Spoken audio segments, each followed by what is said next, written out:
Hello, ladies and gentlemen. It's me, it's Clayton, and I just got back from seeing the movie known as Arrival. I had very high hopes for this movie, considering it has a 96% on Rotten Tomatoes.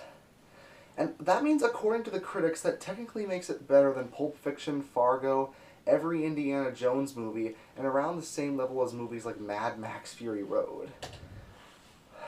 And honestly, I do think the movie is good. I think it's very well acted, it has a great message, and not to mention it's so refreshing to see an alien invasion film that doesn't focus on action and special effects, but more on intelligent ideas about communication with people we don't know.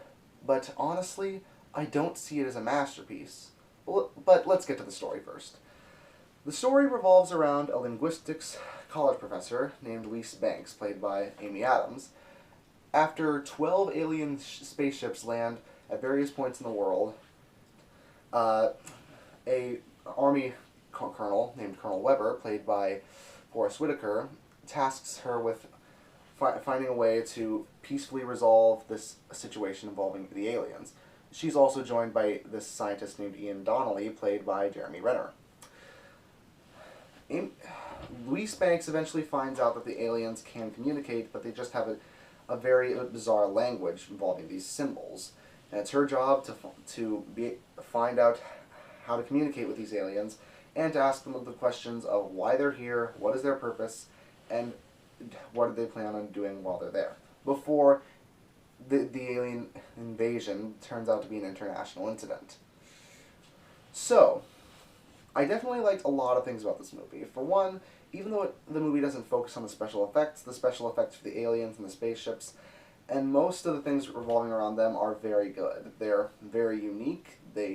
CGI is, while it's obvious CGI, it doesn't feel out of place, and the symbols they use for the aliens' language are clearly very creative, and honestly, I get that the filmmakers tried very hard to come up with that interesting language. Not only that, but pretty much every actor gives an excellent performance. Amy Adams especially gives possibly one of the best performances of her entire career as Louise Banks, as she's vulnerable in many scenes, but also you know that if anyone can save the world in a peaceful, non-violent way, it's definitely her. Jeremy Renner basically plays a character that is like Hawkeye if he was a scientist, where he has Hawkeye's sarcasm, but also a bit more intelligence and a few more heartwarming moments than Hawkeye's character. And Forrest Whitaker's Colonel Weber is sort of a typical army colonel, but Forrest Whitaker makes his character work, and he's still an enjoyable character to be around. So yeah, the three lead actors do a good job, and the effects are great. And do I even need to mention that the music is freaking amazing? Because the movie has a rather slow pace, it allows a lot of atmosphere to be made throughout the film, and the atmosphere is made all the more interesting via the music used in the film. Whether it's grand, epic musical scores for the times when the characters are entering the spaceships, or more ambient music for emotional moments, the music fits every scene and it works very well.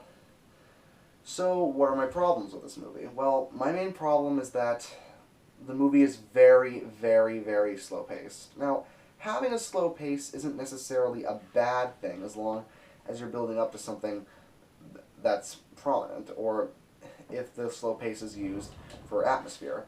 And it definitely is used for atmosphere, and in some cases the slow pace actually does make sense, but the whole film is building up to a twist that I was expecting to see, this really big climax at the end of all of this slow pace, but we never get that.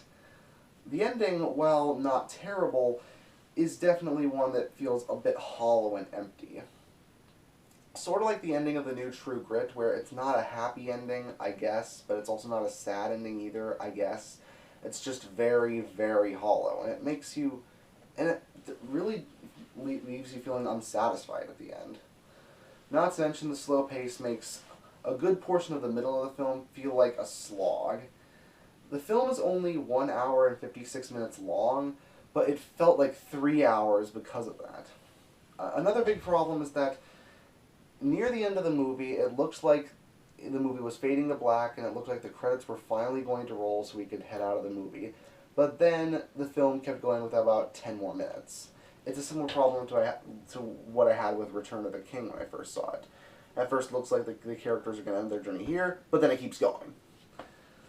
And then the when the film fades to black, I expected it to keep on going, and then the credits rolled, without really.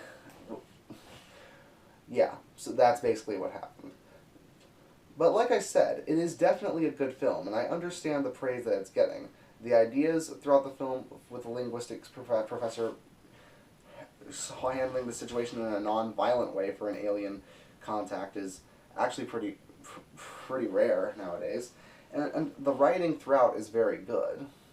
I just wish the pace was a bit better, and that the film's ending was a bit more satisfying. But overall, it's very good. You should definitely see it. Maybe it just wasn't the movie for me. That's very much a possibility. I give Arrival an 8 out of 10. You should definitely see it if you're looking for a slower paced, more intelligent sci-fi movie, but if you're going in expecting an exciting alien invasion, I'm sorry, that's just not what you're getting. See you later.